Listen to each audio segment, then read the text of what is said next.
Olá, estudo recente do IPEA estimou o impacto no orçamento caso os projetos de lei que propõem o Vale Transporte Social e o Passe Livre sejam aprovados.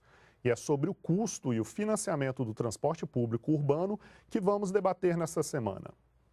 Para isso, convidamos Renato Nunes Balbim, técnico de Planejamento e Pesquisa do IPEA, e Nazareno Stanislau Afonso, presidente do Movimento Nacional pelo Direito ao Transporte. Bem-vindos, muito obrigado pela presença aqui no Panorama IPEA. Obrigado. Bom, Renato, queria começar por você. Dentre os projetos de lei em tramitação no Congresso que tratam de mobilidade urbana, né, dois deles que se referem ao acesso a esse transporte são exatamente o do Vale Transporte Social e do Passe Livre. Queria que você explicasse o que é um e o que é o outro. Bom, são dois projetos de lei que são bastante simples. Um define que haveria gratuidade para todas aquelas pessoas que fazem parte do Cadastro Único da União, ou seja, que são beneficiários de políticas sociais. E um outro que define a gratuidade para todos os estudantes, que é o Passe Livre Estudantil. Esse do Cadastro Único ele foi proposto anterior às manifestações e do Passe Livre Estudantil posterior às manifestações. Seria para todos os estudantes de todas as das faixas de formação, desde que estivessem efetivamente matriculados. Nenhum dos dois projetos de lei tem recortes mais específicos da questão de renda, da necessidade do número de viagens, nada disso. Simplesmente define gratuidade, que o transporte seria gratuito para esses universos de pessoas. Certo. Agora, Nazareno, a gente tem um sistema único de saúde, né? Enfim, um sistema amplo, né? Gratuito para atendimento à população. Você acredita que seria possível criar também um sistema de transporte público de âmbito nacional, mais ou menos nos mesmos moldes no Brasil ou não? A nossa preocupação é que quando a gente faz pesquisa, quando acessa os usuários, o drama é a tarifa, mas é porque a qualidade do transporte é muito ruim. Então, o que as pessoas dizem, não, eu pago, eu acho que eu estou pagando caro por causa da qualidade que eu estou pagando. Certo. Então, hoje, eu diria que o maior desafio que nós temos é da qualidade do que realmente você criar um movimento de inclusão social, que isso acho que é por onde a gente defende. Eu diria que a primeira prioridade ainda é a questão da qualidade. E com relação à tarifa, a gente precisava eliminar dois elementos básicos. Como na Constituição, transporte público é um serviço essencial equivalente à saúde e educação, mas nunca é visto pelo Estado assim, nós deveríamos pelo menos não ter os tributos nas costas dos usuários e todas as políticas sociais, porque o usuário no Brasil ele paga todas as políticas sociais, ele paga todos os tributos e ainda é penalizado, que a gente chama o pedágio do usuário, pelo ônibus estar no congestionamento do automóvel, que acresce entre 15% e 20% o custo do transporte. Certo. Só nisso você já vê que é um problema. Quando nós falamos do diesel, o diesel tem um tratamento inverso da gasolina. A Petrobras taxa o diesel e subsidia a gasolina. Então, é uma política, vamos dizer, de Estado ao inverso. Você acha, né? então, que o ideal seria primeiro pensar no planejamento, de fato, do transporte público, na melhoria desse transporte e, em seguida, sim, começar a discutir o custo Não, da tarifa, eu diria que, com relação ao custo, nós tínhamos de tirar o que a gente deveria ter justiça tributária e justiça social. Certo. Quer dizer, o usuário não tem uma política direta. Isso aqui é urgente. Isso aqui está na mão do Estado fazer. A outra coisa é, ao mesmo tempo, dar qualidade. Falar hoje, universalizar o acesso ao transporte público é você desfocar as prioridades que nós vemos. Então, se hoje as tarifas no Brasil tivessem uma redução da ordem de 50% e, junto com isso, a gente fosse colocado pelo Estado qualidade, quer dizer, isso está acontecendo em São Paulo, ônibus fora do congestionamento, ganhando velocidade, tendo prioridade, a gente construísse um ônibus padrão de qualidade, nos abrigos, tivesse abrigo para as pessoas esperarem, os programas, que hoje está da ordem de quase 200 bi entre os governos de Estado e de investimento em sistemas estruturais, se isso deixasse de ser só projeto, fosse sistemas operando, nós teríamos uma mudança bastante grande no país, né? Perfeito. Agora, em relação ao estudo do IPEA, Renato, qual que seria o impacto orçamentário caso fosse aprovado ou o projeto do Vale Transporte Social ou o Passe Livre? O importante é dizer que mesmo havendo esses investimentos extremamente necessários, uma parcela da população, ela efetivamente não se desloca e não continuará a se deslocar caso não haja uma efetiva redução da tarifa ou uma política social para que ela adentre ao sistema de transporte. Então, se a gente considerar as gratuidades como colocadas nesses dois projetos de lei, sem qualquer recorte social, uma coisa muito ampla como colocado, essas gratuidades gerariam em torno de um impacto de 27 bilhões de reais ao ano, para colocá-las em 44, só nas 44 maiores cidades do Brasil. A gente fala de orçamento federal? Os projetos de lei, eles definem que isso sairia do orçamento federal, do orçamento geral da União. É um número um pouco maior do que o gasto que se tem com as políticas sociais de Bolsa Família, etc., do governo. Ou seja, é um impacto bastante significativo. Isso para 44 cidades.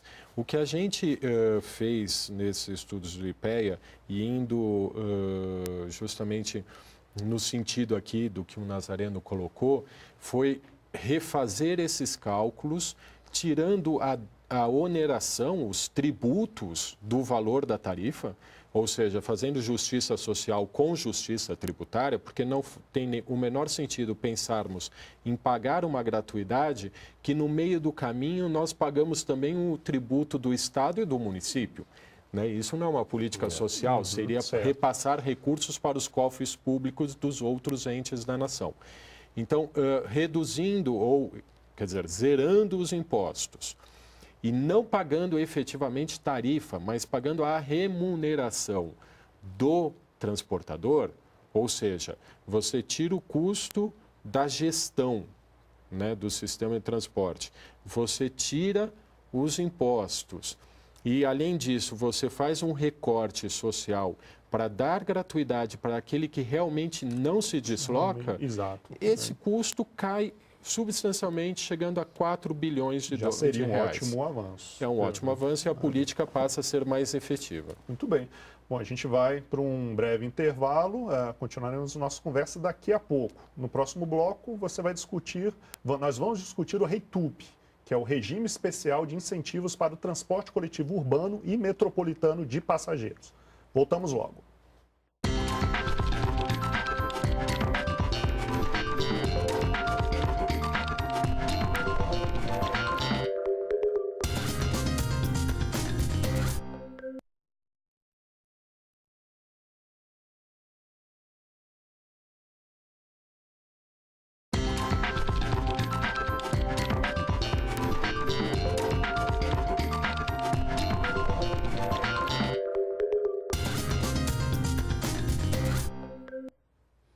Panorama IPEA está de volta com debate sobre o financiamento do transporte público urbano. Bom, Renato, outra proposta em debate é o chamado REITUP, né? O Regime Especial de Incentivos para o Transporte Coletivo Urbano e Metropolitano de Passageiros.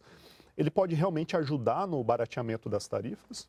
O sistema de transporte público coletivo urbano é desregulado no Brasil, não há regulação. E ele institui um mecanismo de regulação que é de conveniamento entre município, Estado e União. A regulação ela não depende de uma lei, e sim de uma pactuação entre os três entes.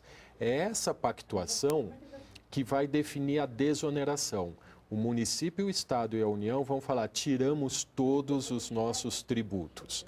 Ao tirar os tributos, segundo cálculos do Senado Federal, a tarifa cairia em média 15%. Certo. Então, quer dizer, ele ajuda sim a tornar mais barata a tarifa, mas ele ajuda, sobretudo, a termos uma regulação no sistema de transporte. E uma regulação caso a caso, a cada cidade ou a cada região metropolitana, o que é bastante interessante.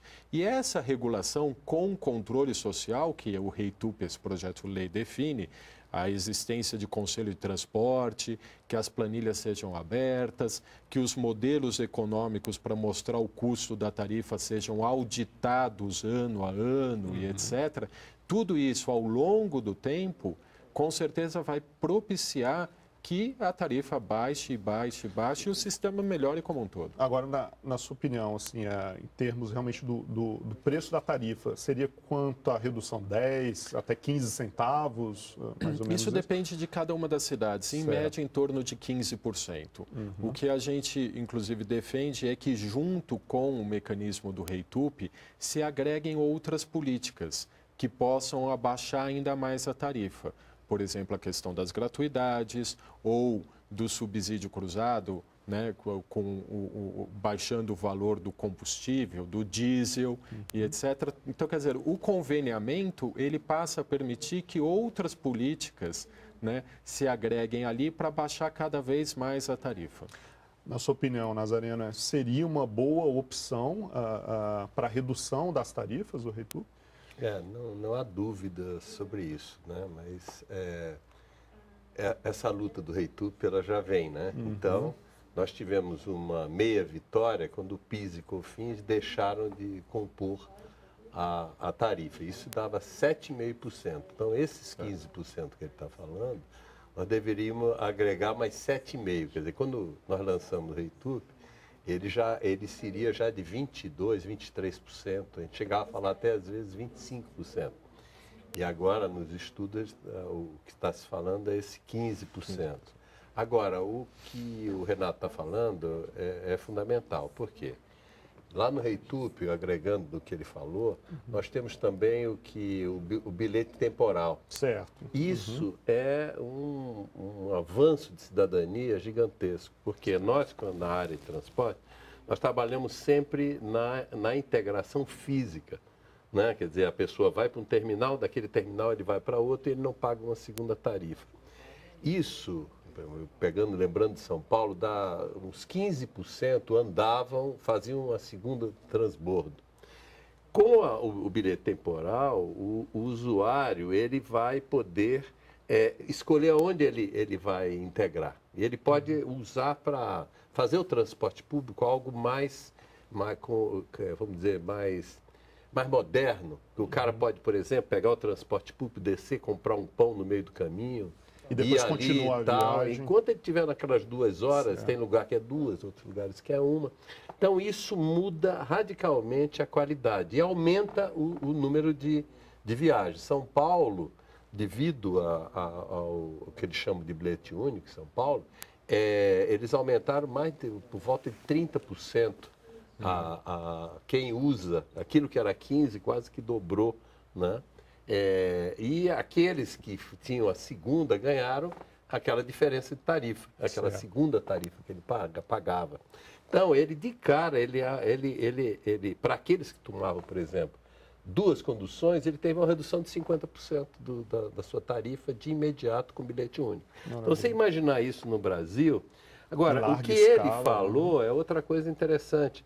Por exemplo, a lei de mobilidade, a 12.587, ela é uma lei revolucionária para o Estado brasileiro. Ele acho que ainda não se deu conta de que ele aprovou uma lei dessa. Porque, na realidade, ele está dizendo que, a partir de agora, ao automóvel deve ser reservado 30% da via. 70% deve ser ocupado pelas bicicletas, pelos pedestres, pelo transporte público. Sim. Acontecendo isso, nós vamos ter uma revolução na organização das nossas cidades. Uma mudança de cultura radical para a realidade brasileira então, hoje. Né? A gente pode pensar uma série de outras coisas. Por exemplo, o governo de São Paulo está defendendo que a CID hoje, que incide só para para não aumentar o custo da gasolina, se ela for para o transporte, você tem uma outra redução gigantesca. Então, a gente pode, por exemplo, criar quase um grande pacto interfederativo, onde esses recursos só viriam a partir disso. Por exemplo, que existe um plano de mobilidade, que a lei de mobilidade coloca, que dê prioridade ao transporte coletivo. Então, a contrapartida municipal pode ser, por exemplo, tirar todos os estacionamentos onde passa carro e dar prioridade aos corredores. É importante essa questão das contrapartidas. João, você me desculpe só apontar isso. Porque esse sistema de conveniamento, um convênio é um contrato em que há o interesse coletivo daqueles que estão definindo o contrato e eles, oferecem contrapartidas aos outros. Então, o REITUP, que nasce há 10 anos atrás, buscando a desoneração do sistema de transporte, ele está lá extremamente negociado no Congresso. Com a aprovação do Congresso, os prefeitos, sobretudo das maiores cidades, aprovam o REITUP. Né? E é um mecanismo que pode trazer outras contrapartidas para dentro dessa pactuação, uma pactuação federativa. Nisso ele moderniza muito o sistema de gestão do transporte no Brasil, apontando para novas cidades, para esse novo milênio. Em termos de orçamento, ele é viável também. Teria um impacto importante, mas...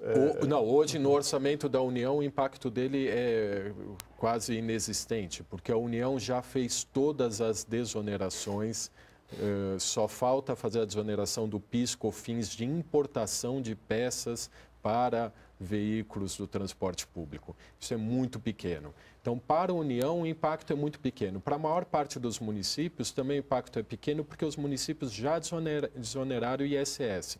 O impacto ficaria maior com os estados, que deveriam desonerar o ICMS. Né? Mas a questão é conseguir as contrapartidas à desoneração. Porque fazer desoneração por desoneração, sem pedir nada em troca, como já foram feitas as desonerações da linha branca de IPI, ou as desonerações dos automóveis, sem pedir nem mesmo que houvesse uma melhoria do sistema de eficiência e qualidade dos automóveis para que eles emitissem menos. Essa política de desoneração, né, tecnicamente, nós somos completamente contra. Perfeito. É preciso ter, então, também uma contrapartida. Contrapartidas. É necessário que a indústria também tome consciência da importância disso. E o mecanismo de convênio permite você negociar a contrapartida. Maravilha. Permite essa articulação entre os diferentes níveis, né, da federação. Maravilha. É possível, então, Nazareno, ter justiça social adotando também esse caminho da desoneração, melhorando a situação da população de mais baixa renda, que pode ter acesso a uma tarifa mais barata por meio do REITUP, né? O que nós sempre falamos é o seguinte, ter justiça social e tributária na tarifa é distribuição de renda direta. Quer dizer, aquele que usa, eu não estou falando dos que não conseguem usar, né? Que são aqueles que estão abaixo da linha da pobreza, e que, na realidade, nós estávamos fazendo uma análise, grande parte dessa população está em cidade que não tem transporte público. Ainda tem esse detalhe. Tanto que, na época, chegaram a ter uma proposta de uma bolsa bicicleta, porque tinha mais gente para andar de bicicleta do que transporte. Mas, veja bem, aquele que está usando o transporte, ele recebe um acréscimo de renda imediato, com qualquer medida de redução da coisa. Então, você está colocando recursos na sociedade, na economia, de imediato. Maravilha. Bom, a gente continua o nosso debate daqui a pouco e depois do intervalo nós vamos discutir a Política Nacional de Mobilidade Urbana. Fique com a gente.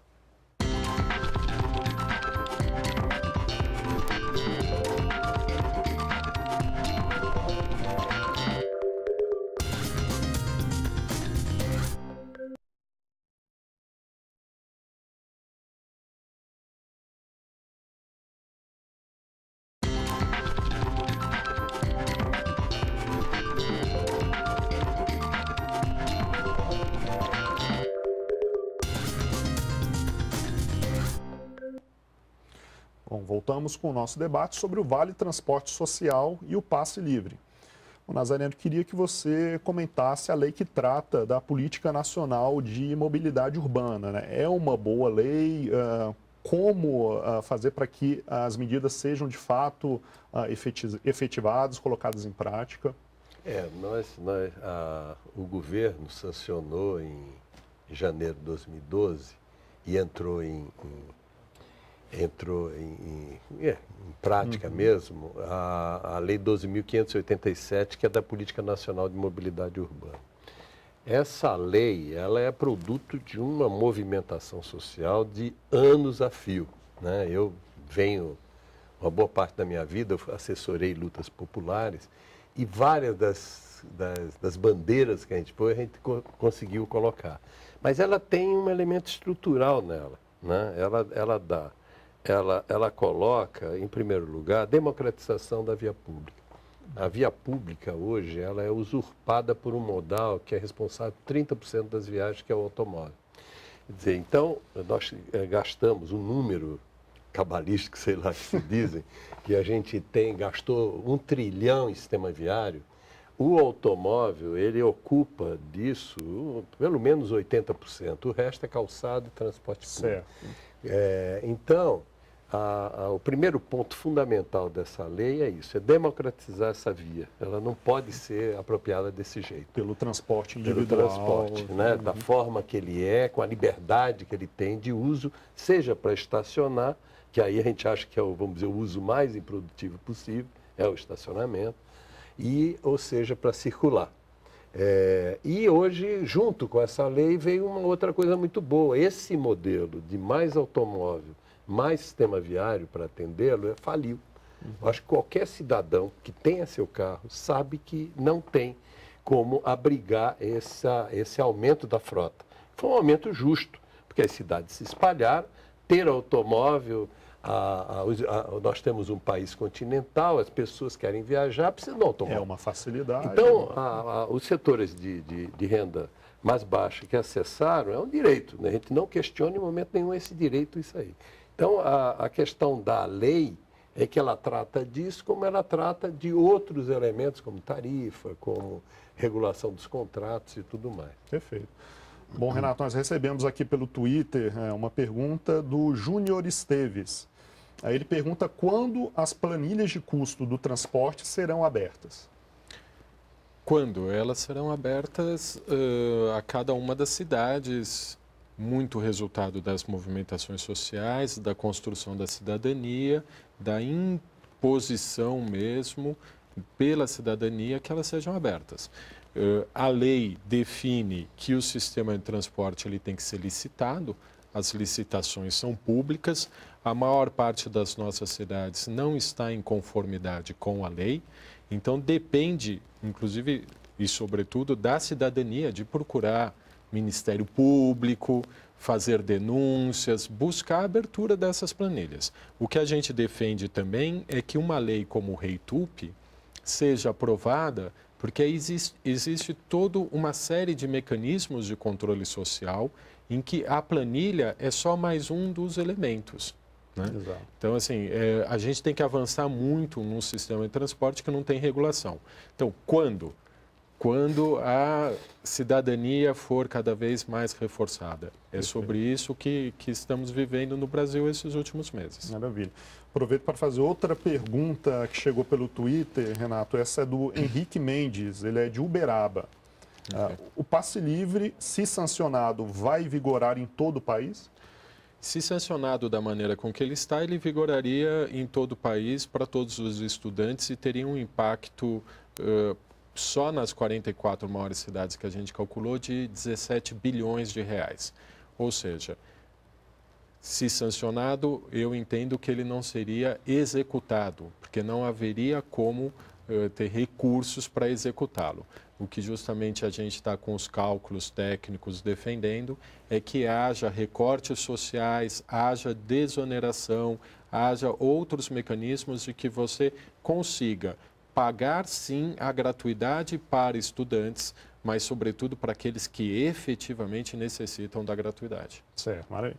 Então, quando a gente fala de passe livre, tem que colocar na balança também essa questão, né? Há estudantes que têm condições de arcar com as suas despesas ali de transporte e há estudantes que hoje nem têm o acesso ao transporte público, né? Não tem a mínima condição nem de acessar o transporte. Sem dúvida. O tema da gratuidade é um tema muito complexo, porque ele serve como uma espécie de uma mágica em que traz alegria para todos imediata.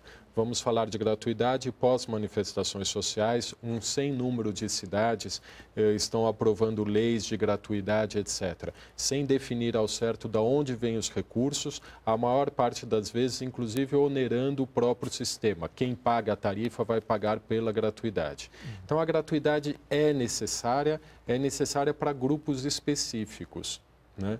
E não para todos os grupos sociais. Perfeito. E essa discussão tem que ser feita na sociedade. Pegando o gancho, Nazareno, na pergunta que chegou pelo Twitter, né, sobre a abertura das planilhas, né, a transparência. Nesse caso, então, a participação social, o envolvimento da sociedade é importante, é essencial. A questão das planilhas, eu penso que não é algo complexo de fazer, né? Mas nós temos de capacitar a própria população para que ela tenha capacidade de dialogar com o governo, porque ela tem uma base técnica muito grande. Então, se você coloca aquilo lá na internet e tal, as pessoas ainda vão ficar meio... Mas é uma coisa, na realidade, por outro lado, muito simples, porque você tem os custos, que são motorista, combustível, quilometragem, e de outro lado, que são e depois uma forma de controlar se aquele serviço de fato foi executado. Certo. Hoje nós temos sistemas de bilhetagem, de controle eletrônico, que dá para você informar custo de cada linha, o serviço de cada linha, tudo isso. O que precisa é isso, o Estado ter capacidade de exercer sua gestão. Hoje nós temos um problema anterior muito mais grave, é que nas nossas prefeituras, muitas delas não tem um engenheiro, um arquiteto, não tem ninguém, nem para analisar os dados que possam vir para eles. Então, a gente tem uma crise de gestão bastante grande. Perfeito. Muito bem, bom, agradeço a presença do Nazareno, também do Renato aqui no Panorama IPEA. Agradeço também a você que nos acompanhou neste programa, você que mandou perguntas pelo Twitter. O Panorama IPEA fica por aqui, até a próxima semana.